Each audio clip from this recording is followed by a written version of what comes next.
It says we're recording now. Yeah, Yep, we are. I have to turn up my hearing aids while we're talking. Well, we're going to welcome everybody to the first Richard and Nathan, or Nathan and Richard show, and it's gonna change every time we have the show. It could be Ricky and Nat, or Nathaniel and Ricardo, or whatever, you know. And it is going to be weekly, daily, hourly, monthly, semi-annually, annually, or anything in between there. Whenever your mug. Sponsored by Yeti. Sponsored by Yeti. Okay, yes, so you even have. They don't know it yet, but they're sponsoring us. Okay. It's a $50 fucking coffee mug. It better sponsor us. Why do you have a $50 coffee mug? Because I had a credit and it looked awesome, and I traveled all over Europe with it, and it turns out to be okay. Here's the thing with Yeti: all these things that claim to keep stuff cold, they do. Only Yeti is effective in a way that makes it worth the money. Like, you put hot coffee in here at 6 o'clock and you start driving, it's hot at 10. If you put ice cubes and water in here before a show, you got cold water when at the end of the show. The eternal question: how do they do it? How does it know? How does it know? You and I grew up with the same 6 comics. You know that, right? Of course.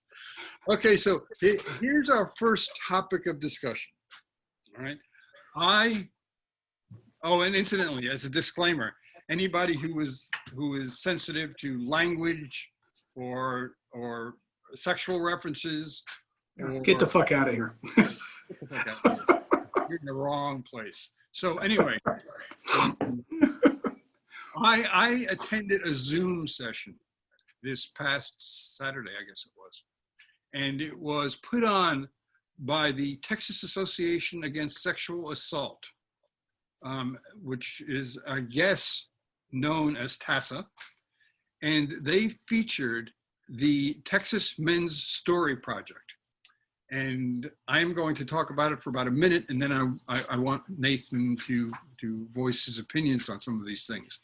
The Texas Association Against Sexual Assault is an organization rather large, and its objective is stated in its title. I mean, you don't have to think too much as to what it's about. The Texas Men's Story Project, from what I gathered from the men who participated in this, are men who have stories to tell about the sexual mores, conditions that exist in this country, whether they be homosexuality. I'll give you an example. There was a story told by a young man from Texas, I would estimate in his late 20s, early 30s, who is a hip hop artist. He is Black, he is gay, and his father has supported him. I don't mean financially, I mean just been behind him his entire life. And he performed a song, a poem for his father. There was another story told by a man who I would say is probably in his 50s, white man from Texas, who had a daughter, biological daughter, who at the age of 11 or 12 told her parents that she was bisexual. The parents eventually split, but remained, as he put it, wonderful co-parents. She has trans to now his son. And he told the story of that journey that the two of them took. Okay, so that gives you a broad stroke of what it was about. Here's where my confusion comes in, and I'd like Nathan, you to speak up. Not confusion. This is all new. This is new ground. So there's a lot of things I'm still feeling out. One thing that they referred to was this locker room talk. And we broke down into smaller groups on the Zoom, and then the smaller groups came back to the larger group, and they asked any questions. And one of the questions I raised was, I don't think the term locker room talk is really helpful, because assigning locker room talk to what Donald Trump said in the Access Hollywood tapes, I said, I spent 6 years in junior high school and high school in locker rooms, three sports a year. subsequent to that in hockey and countless locker rooms. I have never heard No, men talk like that ever. And no. quite frankly, if I did, or if somebody did, they probably would have gotten punched. So Well, that locker room talk thing is an excuse for the most miserable men among us. I mean, exactly. there's one thing that's every one of us has especially growing up with Pryor and Richard Pryor and Red Fox and George Carlin, guys like that. All of us have traveled in the world of dark humor, and really, really sometimes biting, vicious humor, which isn't everybody's cup of tea, but existed in a very different way than, say, Joe Rogan, who's just an asshole, and so we've all had conversations, we've all been at dinner parties, we've all done things that would be considered under the sort of freedom of expression act of being amongst friends. But the things that he said and the things that are being excused by these quite frankly snowflake white men who don't like to ever be called on anything, that's bullshit. It's not locker room talk. Locker room talk there's a lot of teasing going on. I remember that. And it continues well into your adult life. I mean, the amount of bullshit you take for being good at your job in sports is astonishing. Well, If you have a great game, you can guarantee you're going to get your balls busted. my point was that talk also occurs in boardrooms. And Absolutely. it occurs at the Elks Lodge, and it occurs at the Rotary, and it occurs all over the place. And by calling that type of talk locker room talk, it automatically ascribes that condition to athletes. If you're an athlete, you know. And what happened was a young man, a gay young man, didn't attack me, but he referred to me as that guy who wants to do away with our objection to that type of. And I didn't engage with him because, number one, I'm brand new to this. And number two, I didn't want to take up too much time. And number three, I certainly didn't want to get into a back and forth with him. But I think that once we start categorizing that type of attack on women to a certain group of men, athletes or mathematicians, or I think it's dangerous territory. It certainly doesn't help. My daughter and I have had a lot of conversations about this because, frankly, Coleman and Aileen, they grew up in a peer group that a lot of shit we worried about, they don't care about. And like what? Like people our age, it takes a long time to deal with gender construct because we have a whole language we have to learn.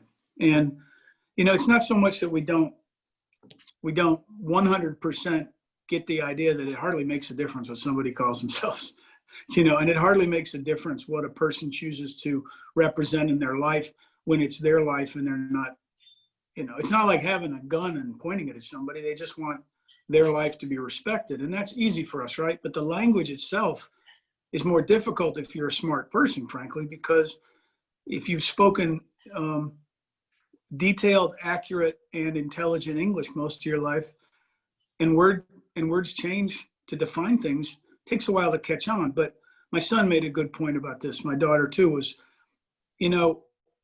we all make mistakes. Just, fix it. And I thought that was brilliant because my son has a friend goes by they. It takes me forever to remember to do that because I've known her as her a long time. I mean, they as her a long time, right? It's a female? Yeah. Well, no, it's a they. She's a they. He's a they. They's a they. I mean, it's a language thing. It's got nothing to do with that person who's wonderful, right? Yeah. So I finally figured out how to say they all the time. And I asked my son, I said, what do I do about this problem? And he just said, fix it each time. And it was like, yeah, okay, that's fair. The locker room talk thing, to me, it's sort of like people who've been fucked with for hundreds, maybe thousands of years, they get kind of a pass on language for a while. If they want to have a broader understanding of a term, I think that all resolves itself. And I mean, I agree with you. Locker room talk is a way of saying when men are together doing sports, which is what men do to avoid women, or to be heterosexual, right? Those are all that's the cliche, right? I mean, is there anything more heterosexual than sports, right? I mean, for a man goes and plays baseball and he's straight while he plays baseball, right? Doesn't matter whether he's gay or bisexual, but during the baseball playing, that's a definition of a straight man. Same thing, hockey especially, right? Boxing, everything else. So it's no surprise to me that the marginalized groups say, you know, the locker room's a bad place for us, because I bet it was. It's strange because I wrestled for 6 years, and now I've watched, and Penny watched a little bit with me. I watched high school young woman wrestle, and she was probably a weight class down from what I wrestled in high school. But Right. I'm watching her and I'm saying, I hate to say this, but she would have beaten me. I mean, and a lot of that has to do with training techniques and what have you. But just as a wrestler, I was not, and I was a good wrestler, I was not as good as she is right now.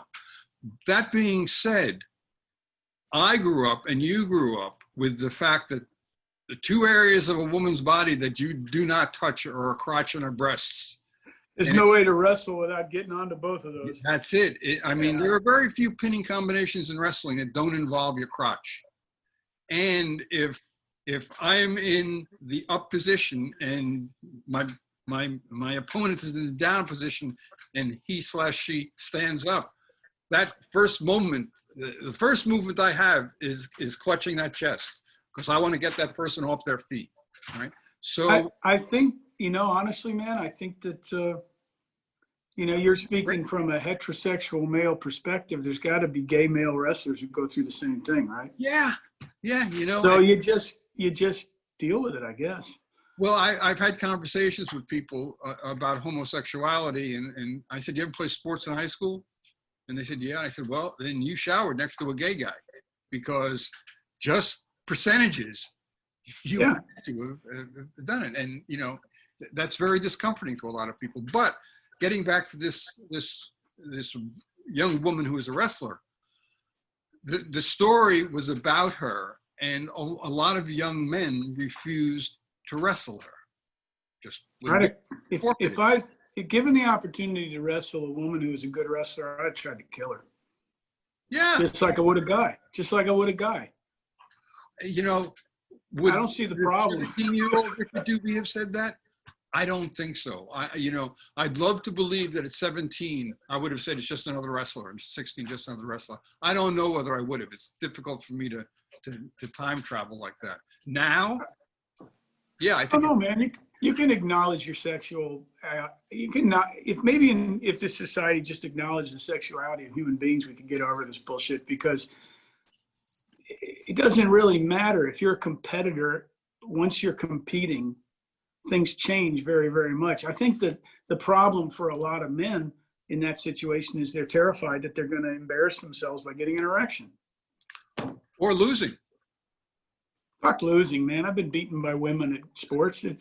You know what? I'm still alive. I'm 60 and I'm fine.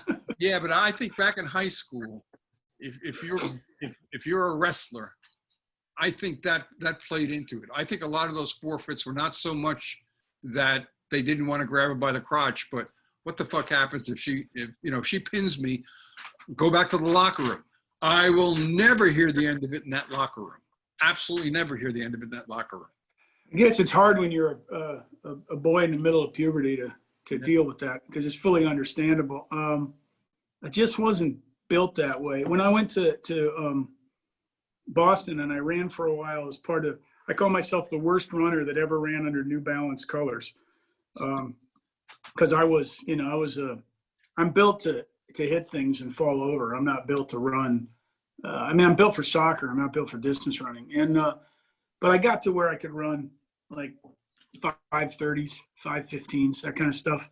just killing myself. And so on the slow days, I'd train. On their slow days, sometimes I'd run the Charles with the visiting runners and the runners on the team, like Vinnie Fleming and some of the guys who run in the Boston Marathon. And I used to, every once in a while, Joan Benoit would be there.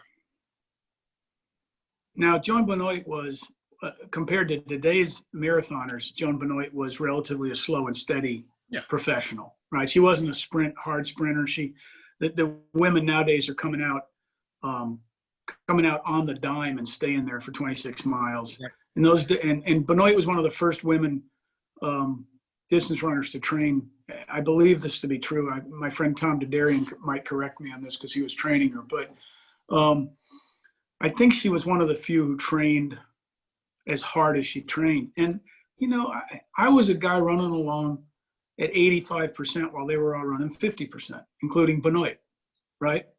And I also ran with Allison, can't think of her last name, Allison something, who was the mile record holder, right? Those two women, I knew they would beat me. Didn't matter.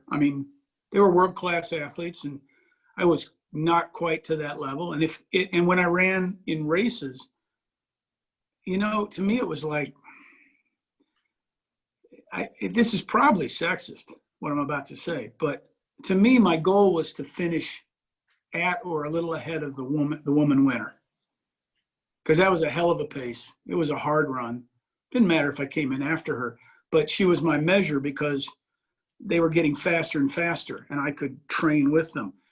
But getting beat by a woman, I mean, you got to categorize it too. I think that wrestling is I know. Is the Greek gods. Wrestling is they used to be naked when they wrestled. The incredibly bisexual Greek gods. Just keep that in mind. Yeah. Well, we've talked about wrestling enough for the moment, because we don't want to do this for too long a period, because we know how short an attention span people on Facebook have. So. And me, I can't even remember what we were talking about. That's true. But you and I are guilty of that a lot. Now, moving into my next question, that you're all from this Texas Association Against Sexual Assault Zoom.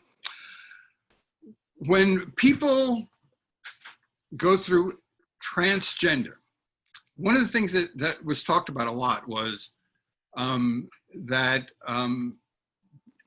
gendered traits, and I just learned from Penny last night about using the term gender, but gender traits are social constructs. In other words, women are sensitive, guys, don't like to show their feelings, blah, blah, blah. You put these columns together. And those are all phony. They're all social constructs. They're all whatever you want to classify them as.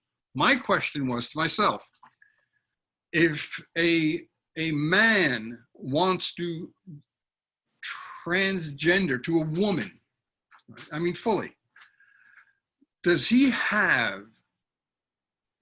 already possess what we call anima traits that are really, does he have the traits of a woman? In essence, let me oversimplify for my sake so that I know what the hell I'm talking about. Does Joe who wants to become Joan, is he already sensitive? All these things that society has ascribed to women. Does he, so that when he gets to be a woman, he's just bringing these traits with him? Or does the process of becoming a woman strengthen or engender those traits? That's it is true that it is true that an increase in a decrease in testosterone definitely is felt physically, right? As we get older, we become. Oh, what's that? I lost. Is what physically? You feel the decrease in testosterone over the years, emotionally and physically. Okay. That's not something anybody has to prove, right? We already have medical evidence that this affects us emotionally. My good friend Alice Drieger, who writes on gender, writes on sexuality, and writes on medical malpractice in that field. I call her my first Nobel Prize winning friend, because eventually. And she wrote a lot about how there are very different reasons for transitioning. And there's a small component of people who transitions to a different gender construct who do it for sexual reasons, for pleasure reasons. And they get a lot of shit from the trans community because that seems like a more frivolous reason to do it, right? Yeah. Right. I mean, if you tell somebody I'm going to change my gender appearance and gender construct because I want to get laid in a different way, there's a certain part of the political side of things that does not like that, because it equates to some extent to the gay community during the AIDS crisis, who wanted to keep going to Fire Island to prove that gay people didn't have to act like straight people, right? Mm-hmm. You remember that's whole, I mean, if you watch the Stonewall documentaries, there's a whole group of very rebellious, very sexually active gay men who thought it was a political statement to say, we're not going to abide by the bullshit that we're hearing. Kind of the anti-maskers of the gay era. And so I don't necessarily think that every person, that people who transition are very groupable. The more that I learn and the more that I meet people who have transitioned from one gender to another, I think that the sociologists have a field day trying to figure out why, but most people's decisions are so individual that they may very well feel a lot more anima than animus, or they may very well feel connected to women more. I know of one case where a person born biologically as a man who now is a woman, the trigger for that biological man was an affection for things he thought of as womanly, things that you relate to, you know, the colors that women supposedly like, the scents that were around when he was in places that were very feminine in nature. So I don't know, man. I think it gets to be very individual. And where I got confused more than that was just what you were saying. If somebody identifies with colors that are considered feminine, then that flies in the face of what was being stated, because there are no colors there should be no colors that appeal more to women than they do to men. And there probably aren't. And probably if you and I could have this conversation in 40 years, assuming the fascists don't burn the country to the ground, I think we'd have a very different conversation. I think a lot of that I think there's a very aggressive move on right now that will change our society completely. And it's one of the reasons that straight white people are so scared, is that if you look at the arts, and the arts drive everything, we'll just use that overarching term, even though I know how much you love it. Vita Grava. What's that? Ars longa vita grava. You and your Italian. I mean, Latin. No, it's Latin. Life is I know it's Latin. Italian was a slip of the tongue. Go ahead. What's it mean? Life is hard, but arts live on. Okay, so you've got art, and you've got, right now, art is incredibly identification politics, more than it's ever been. And everyone has to step into that arena for a reason that I believe is 99.5% positive. There are a lot, society will move with this, just the same way society moved with Ryan White, and society moved with people suddenly realizing that their son and daughter couldn't get married, right? I mean, look at how quickly marriage equality became 70% of the people in the United States positive feeling. Happened because finally people wouldn't sit down and shut up. And in our field, which is just right now inundated with people who can get on the internet and present their personal story, and some of their personal stories are what you and I would consider David Bowie's act, right? Right? You know what I'm saying, right? It's not an act, it's real this time. Yeah, right? And it's real, and they're not having an emotional breakdown over it. It's their life, and that's who they want to be. That's going to change everything for the positive. And you and I will have could have a conversation in 40 years.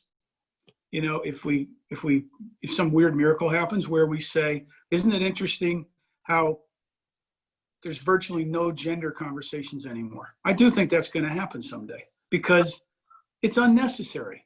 I would hope so. I had this conversation with Penny years ago and with other people, and it always amazed me that if a woman was back in college and had a lesbian relationship, and now she's 50 years old, and somebody discovered it, it was, yeah, all right, what can we say? If a guy had the same thing, he was basically doomed. Well, men are sensitive creatures. We're sensitive creatures, man. Plus, we have a weird disadvantage that nobody talks about because they don't want to. We wouldn't let them in the locker room either. Women can have an active sexual life, express themselves sexually with some accommodation forever. Men start getting into the things have really changed years pretty quickly, considering how long we live.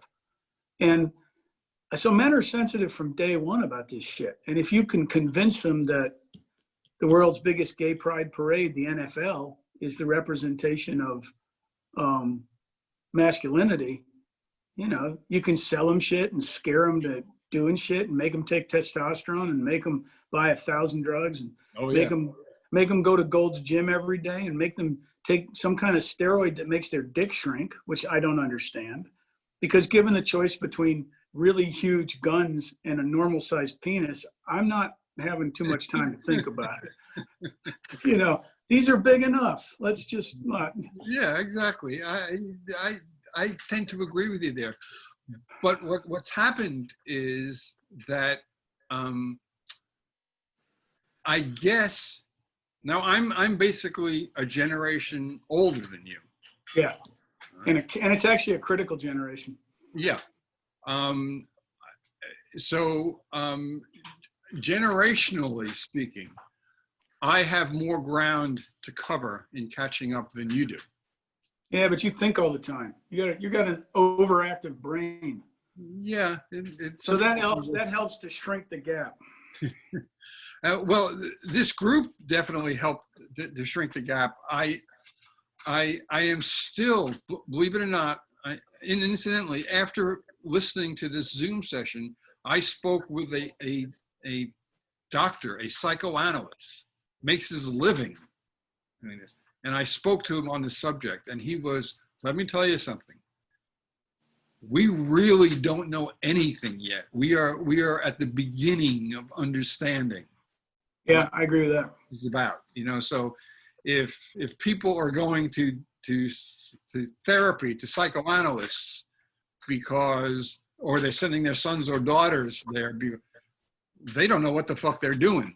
They're feeling their way through this the way I am, type of thing. So they may, have the advantage of having professional groups where they talk about their findings or whatever the hell it is. But he was saying to me that, we're basically, if you want to fix your motorcycle, we're basically at the same skill level that you are. That's it. We're not, we can't use laptops to tune a motorcycle. We just there are a few really good thinkers on this, and all of them come to the same conclusion, which is that it's kind of a weird, none of your business kind of world. And and if you look at what it's funny we're talking about gender constructs because a few years ago, Penny referred to me as an extremely masculine songwriter, as I recall. I did? No, Penny did. Penny did? You remember that? No. But then again, I don't remember yesterday, so don't worry about it. Yeah, no, she said my music was extremely masculine, extremely male. And I would argue that that's, you look at what I write about and you look at the way I represent things, it's probably true. But it would also go to the argument that just because it's male doesn't mean it lacks insight into emotion or emotional behavior. And I think it's interesting that the Russians who are and I'm talking about older Russians and Ukrainians, I'm not talking about, the scum that run the place, but actual Russians, Ukrainians, Georgians, Mongolians, people from that who are seen as extremely hypermasculine men are also incredibly emotional without apology, like Greeks too, right? Yeah. You ever met a 60-year-old Greek guy that wasn't emotional? I mean, I haven't met it's that. cliche, but it's true. I'm, So I don't know that, I think men feel obligated to temper their emotions with shows of force. yeah, Other than that, I don't think there's that much difference. yeah. I would agree, but as I said, the learning curve is steeper for some people, including myself, and it's one that I welcome, but and I'll make mistakes along the way, but we have only a couple of minutes because we don't want to get this too long. The old "some of my best friends are black." Well, we have. I have met through Penny and become very good friends with a gay female couple who have been together, I don't know, 30 some odd years, right? And there is, when the four of us are together, I have gotten to the point where it's two couples together. That's basically it. It is not a gay couple and a straight couple. They're two couples together. So I'm making progress in the fact that, it really, there are a lot of things that are constructs that I have to deconstruct. But you got to allow yourself the luxury of making mistakes along the way. I have to anyway. Listen, one of my favorite people is a friend who's a young black woman. And I definitely ask her too many stupid fucking questions because I'm so curious as to what the young black experience is in America. And she probably sees me coming and goes, "Oh no, the white guy's gonna ask me another question about what it's like to be me." Mm-hmm. So I'm learning that I gotta kind of just let her be her and listen and hear it the other way. So shut the fuck up. You don't know anything about people until you ask them the questions, but they don't want to be barraged. They don't want to barrage of questions. Before we close this out, I wanted to do one thing for my Facebook friends who are not familiar with Nathan. Nathan is a writer, a songwriter in specific, but a great writer, and an excellent guitarist, a wonderful singer, a remarkable storyteller. And I'm saying this not to embarrass him or anything like that, but as with many musicians, especially nowadays, there is no music industry in existence anymore. I'm appealing to my Facebook friends out there. All of you who were given $15 to PBS or whatever, what's that family? The Amherst family or wherever it is that keeps giving all the money to people. Oh yeah, the ones on those guys. They have a lot of money. They got a lot of money, and PBS will be okay without your $15 this month. So what I would recommend all of my friends to do, and it's not only good for Nathan, it's really, really will be good for you, is buy one of his CDs. I mean, listen to what a human being can do, and perhaps what even my Facebook friends are capable of doing. I'm not saying sing and play like Nathan, but creating. Here's an example of what a creative person does. So Nathan will tell you where to go. He's going to be embarrassed, but buy 6 of his CDs, but buy a CD of Nathan's and listen to it. And then I think it'll give you greater context for these ongoing conversations that Nathan and I are going to have.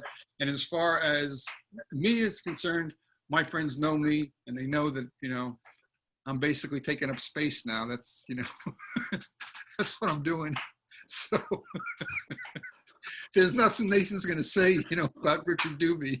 That's, I can say something about you, man. You're extremely generous and you're certainly willing to take a gamble. This is interesting. I'll be interested to see if anybody watches it, if I start getting phone calls about the shit I said. Because anytime nowadays you got to have a thick skin to be in public. And Yep. So, but I have a website. It's easy to find. It's Nathan Bell Music. But, and there's new stuff floating around that may come out someday because I timed my 2 records, my record and my single that are supposed to be out. I timed them as well as anyone can time an album. We probably should have had a label and been on working this thing on the road already, but the world had other plans. And then the comics came up with COVID because they heard that Nathan was coming out with a new album and wanted to fuck it up. It's sort of like all these years of being basically an atheist, partial Jewish, bad Buddhist was just offensive to God, and he got me. I don't know.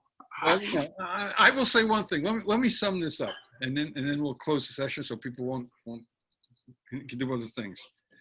Nathan is the only person I know who has been at war with success.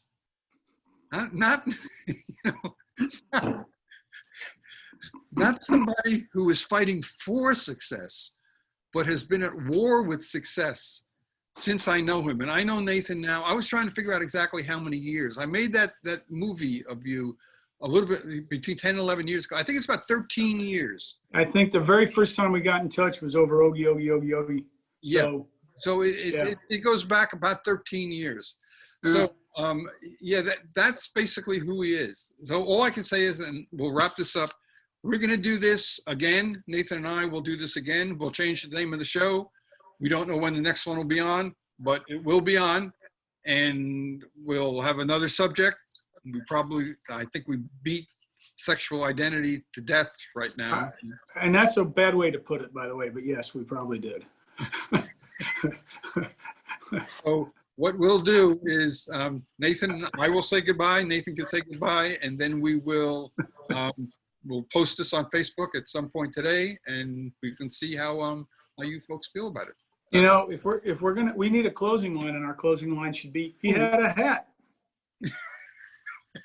Which incidentally, everybody out there is one of the oldest Jewish shows that I No, you can't explain it. Okay, all right. There's a guy out there named Bernstein right now going, that's funny. Or you had to be, He had a hat. I think you had to be there. It was also one of your favorites. Build 2 libraries, but yeah, I know. We will end this right now, and then I will take care of the recording. Amigo, I'll speak to you later on. Love you, man. Talk to you later. Take care of yourself. Bye-bye.